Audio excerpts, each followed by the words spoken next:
नमस्कार प्रिय भक्तगणों, आप सभी को और आपके पूरे परिवार को वैशाख अमावस्या की बहुत बहुत हार्दिक बधाई एवं अनंत शुभकामनाएं। भगवान लक्ष्मी नारायण का भरपूर आशीर्वाद आप सभी के ऊपर तथा आपके पूरे परिवार पर सदैव बना रहे। दोस्तों, आज की वीडियो में मैं आपसे बात करने वाला हूं वैशाख मास की अमावस्या तिथि के बारे में।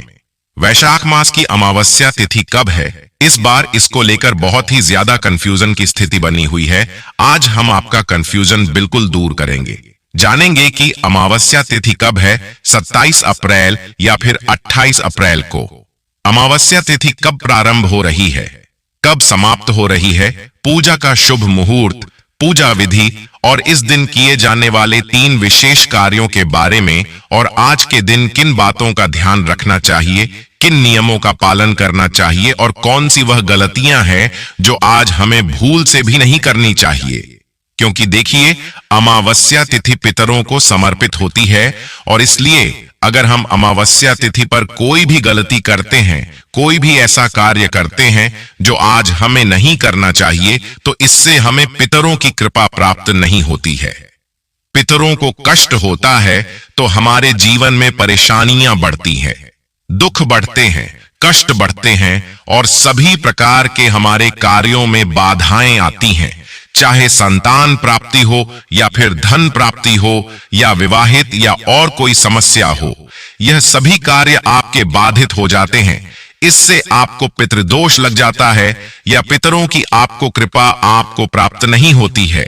इसलिए बहुत आवश्यक होता है अमावस्या तिथि पर कुछ विशेष बातों का ध्यान रखना दोस्तों।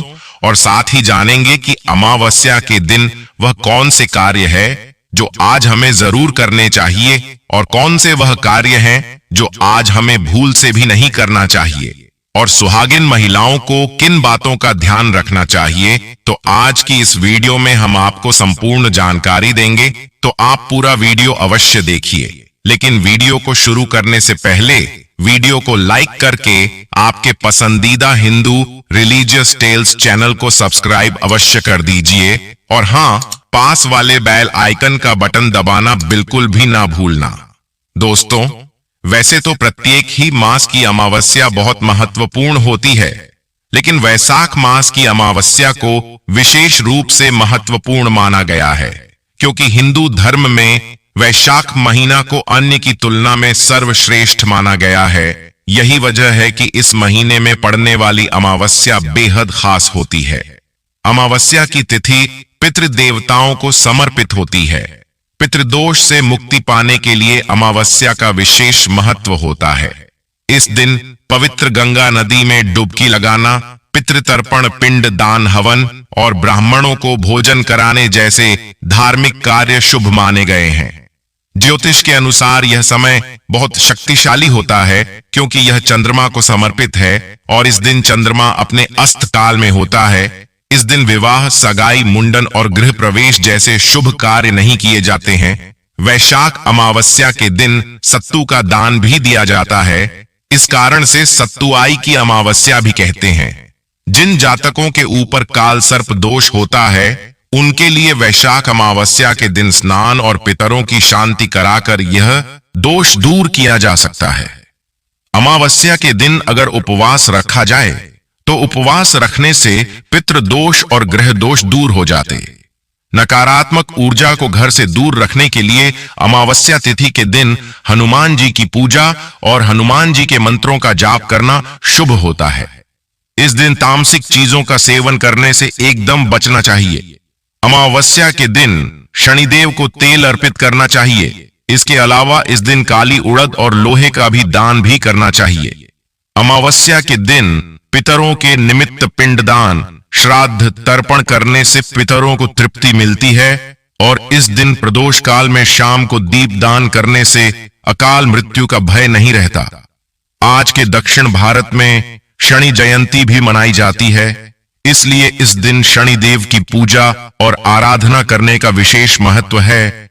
अमावस्या तिथि पर किसी पवित्र नदी के जल से स्नान अवश्य करना चाहिए। ऐसा करने से सभी पापों से मुक्ति मिल जाती है। फिर पितरों के निमित्त तर्पण करना चाहिए, और तर्पण करने के लिए हाथ में जल और काले तिल ले और फिर ओम पितृ देवाय नमः इस तरह मंत्र का जाप करते हुए दक्षिण दिशा की तरफ मुंह करके पितरों को जलांजलि देनी चाहिए, जल अर्पित करना चाहिए। मान्यताओं के अनुसार वैशाख मास की त्रेता युग का आरंभ हुआ था। इस वजह से वैशाख अमावस्या का धार्मिक महत्व और भी बढ़ जाता है। दोस्तों, इस अमावस्या को सतवाई अमावस्या भी कहा जाता है, क्योंकि इस दिन सत्तू का दान करने से मनुष्य को अभय वरदान प्राप्त होता है।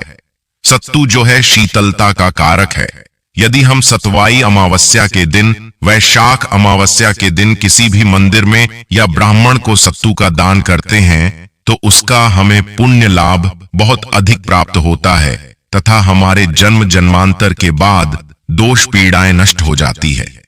वैशाख का महीना माधव मास के रूप में माना जाता है और इस मास को साक्षात कृष्ण का स्वरूप माना गया है। तो साक्षात कृष्ण के स्वरूप के महीने में अमावस्या तिथि होगी। अमावस्या के दिन सबसे पहला कर्म यदि किसी मनुष्य को करना चाहिए वह स्नान का क्रम होता है, क्योंकि अमावस्या जो तिथि होती है वह स्नान दान तथा कर्म के लिए सर्वोत्तम मानी जाती है। तो सबसे पहला कार्य आपका यह रहेगा कि 27 अप्रैल को सुबह आप जल्दी उठिए। ब्रह्म मुहूर्त में यानी सुबह तड़के 4:30 से लेकर के 5:30 के बीच में आपको स्नान कर लेना चाहिए। जब आप स्नान करते हैं तो उस समय गंगा जल से स्नान करना चाहिए। वैसे तो गंगा, जमुना, सरस्वती, गोदावरी, नर्मदा जी या कोई भी पवित्र नदी में जाकर के आप स्नान कर सकते हैं, लेकिन किसी कारणवश यदि नदी पर जाना संभव नहीं हो सकता है तो आप अपने घर में स्नान करने के जल में गंगा जल या गंगोत्री जल या कोई भी पवित्र तीर्थ का जल डालकर के स्नान करेंगे तथा उसमें तिल डाल करके स्नान करेंगे तो आपको स्नान का पूरा पुण्य फल प्राप्त होगा।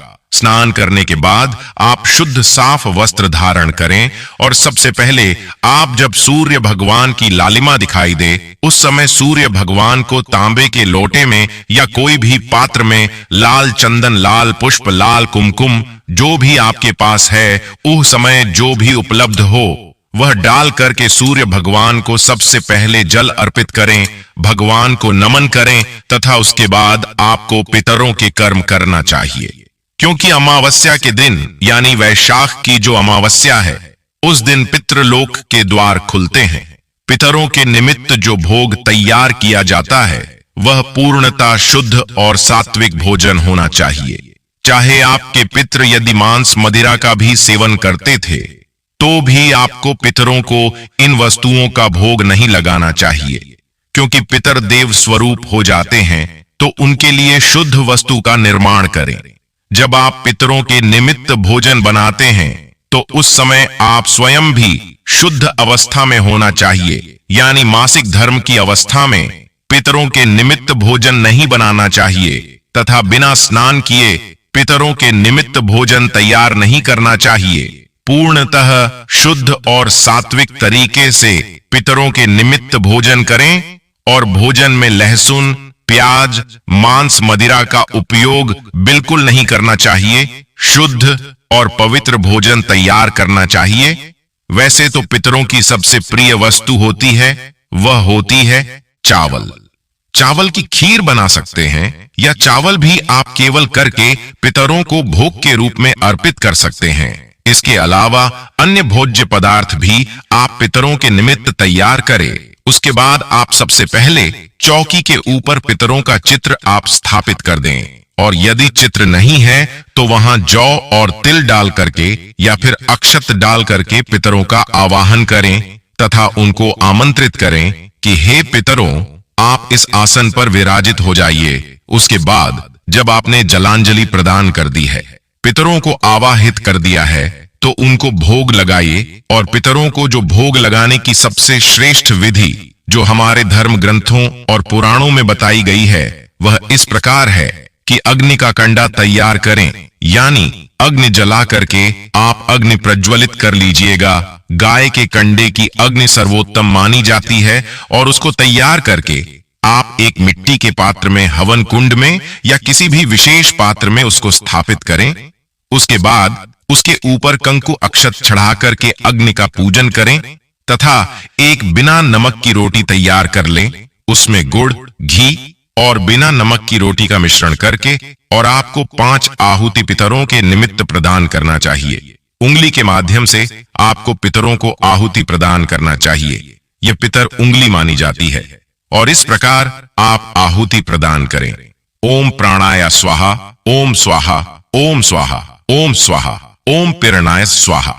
इस प्रकार आपको 5 आहुति आपको पितरों का स्मरण करते हुए आपको देना चाहिए और हाथ में जल लेकर के अंगूठी के माध्यम से जल आपको चारों तरफ घुमा देना चाहिए तथा भोग की पूरी थाली पितरों के सामने रख करके उसके आसपास भी इसी पद्धति से आपको जल घुमाना है तथा पंचवली आपको प्रदान करना चाहिए। पंचवली का अर्थ होता है कि सबसे पहली जो रोटी होती है वह होती है गौ माता के लिए तथा कुत्ते के लिए और कौवे के लिए। इसके अलावा जो भिखारी होता है उनके लिए, और यदि भिखारी नहीं आता है तो आप वह भाग जलाशय में मछलियों को अर्पित कर सकते हैं। इसके अलावा चींटियों के लिए। इस प्रकार पंचवली आपको प्रदान करना चाहिए तथा सबसे पहले आपको ब्राह्मणों को भोजन करवाना है, क्योंकि ब्राह्मणों के मुख से ही पितर भोजन स्वीकार करते हैं।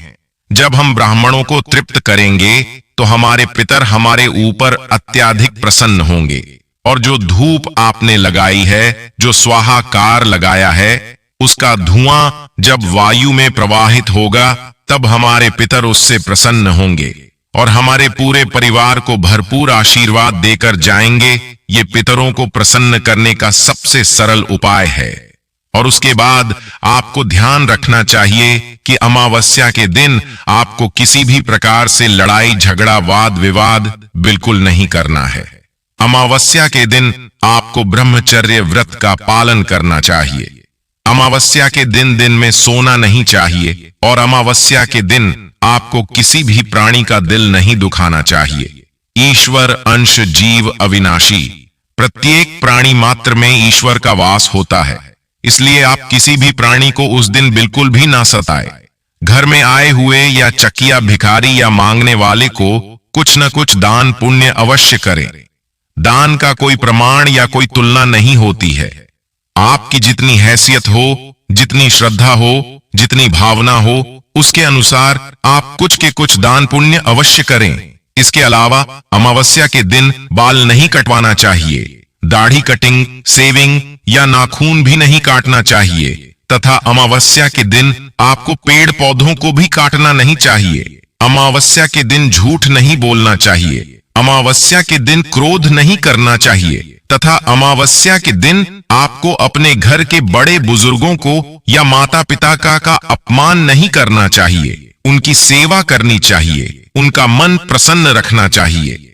वैसे तो बड़े बुजुर्गों का कभी भी अपमान नहीं करना चाहिए और अमावस्या के दिन यदि आपके घर में कोई भी व्यक्ति आता है तो उसका सत्कार करना चाहिए। और अमावस्या के दिन इन सब नियमों का आपको अच्छी प्रकार से पालन करना चाहिए। आप कर्ज मुक्ति के लिए गाय को यदि गुड़ और मसूर की दाल खिलाएंगे तो आपको कर्ज से मुक्ति प्राप्त हो सकती है। इस दिन आप शाम के समय अपने मुख्य द्वार पर तथा मंदिर में घी का या तेल का दीपक अवश्य लगाएं। और इस दिन कई प्रकार के सिद्ध साधना आदि उपाय भी किए जा सकते हैं तथा इस दिन आप चाहे तो श्री यंत्र का विशेष पूजन अर्चन भी करें और माता महालक्ष्मी का पूजन अर्चन भी कर सकते हैं। यानी लक्ष्मी प्राप्ति के उपाय या मंत्र जाप या सिद्ध साधना आप करेंगे तो निश्चित तौर से आपकी मनोकामना अवश्य पूर्ण हो सकेगी। इस बार अमावस्या तिथि प्रारंभ होगी 27 अप्रैल दिन रविवार सुबह 4:50 से और अमावस्या तिथि की समाप्ति 27 अप्रैल रविवार को ही मध्य रात्रि 1 बजे तक हो जाएगी। देखा जाए तो यह 28 अप्रैल सोमवार का दिन रहेगा और उदय तिथि के अनुसार इस बार 27 अप्रैल दिन रविवार को ही स्नान दान और व्रत की अमावस्या रहेगी, क्योंकि उदया तिथि के अनुसार केवल 27 अप्रैल को ही अमावस्या मानी जा रही है। ऐसे में आप पितरों के निमित्त श्राद्ध तर्पण आदि कार्य भी रविवार को शुभ मुहूर्त में कर सकते हैं। 27 अप्रैल रविवार को सूर्योदय होगा, सुबह 6 बजे सूर्यास्त होगा, शाम 6:48 पर। ब्रह्म मुहूर्त सुबह 4:23 से 5:11 तक रहेगा। तो सुबह की पूजा आप सुबह 4:23 से 6 बजे तक कर सकते हैं। इसी शुभ मुहूर्त में आप स्नान भी कर सकते हैं। इस बार अमावस्या तिथि के दिन सर्वार्थ सिद्ध योग बन रहा है, जिसमें प्रीति योग रात 12:19 तक रहेगा और उसके बाद में आयुष्मान योग प्रारंभ हो जाएगा। पितरों के निमित्त श्राद्ध तर्पण आदि कार्य किए जा सकते हैं। रविवार को सुबह 11:15 से दोपहर 12:50 के बीच में और राहु काल का समय शाम 4:30 से 6 बजे तक रहेगा। अमावस्या के दिन शाम की पूजा का शुभ मुहूर्त रहेगा शाम 6:54 से 7:59 तक और इस दिन गोधूली मुहूर्त रहेगा शाम 6:53 से 7:14 तक। शाम के समय दीपदान करने के लिए यदि आपको कोई विशेष उपाय करना हो, कोई भी उपाय करना हो, तो गोधूली मुहूर्त में पूजा करके भी आप उपाय को कर सकते हैं, क्योंकि अमावस्या के दिन पीपल के पेड़ की या तुलसी जी के पौधे की परिक्रमा करके भंवरी दी जाती है। सुहागन महिलाएं अखंड सौभाग्य की प्राप्ति के लिए पीपल की 108 परिक्रमाएं भी करती हैं। ऐसे में बात यह आती है कि रविवार का दिन है, तो अमावस्या के दिन पीपल की पूजा करें या ना करें, और करें तो किस प्रकार करें कि कोई दोष भी ना लगे, क्योंकि शास्त्रों में रविवार के दिन तुलसी जी या फिर पीपल के पेड़ को स्पर्श करना अशुभ माना गया है, वर्जित माना गया है, और रविवार के दिन तुलसी माता विश्राम कर रही होती हैं। तो ऐसी अवस्था में आप पीपल के पेड़ के नीचे जाकर बिना स्पर्श किए तुलसी जी के पौधे हो या फिर पीपल का पेड़ हो, उन्हें प्रणाम कर सकते हैं। गायत्री मंत्र का, पितृ चालीसा का, पितृ स्तोत्र का पाठ कर सकते हैं। श्री तुलसी चालीसा का पाठ तुलसी जी के समीप बैठकर कर सकते हैं। तुलसी में या पीपल के पेड़ में अमावस्या के दिन आप जल अर्पित न करें। इसके लिए आप शनिवार को और या फिर सोमवार के दिन ही अमावस्या का ध्यान करके आप जल अर्पित कर सकते हैं। अमावस्या तिथि के दिन अपने पितरों के नाम से शाम के समय दक्षिण दिशा की तरफ मुंह करके दीपदान जरूर करें, क्योंकि दक्षिण दिशा को पितरों की दिशा माना गया है।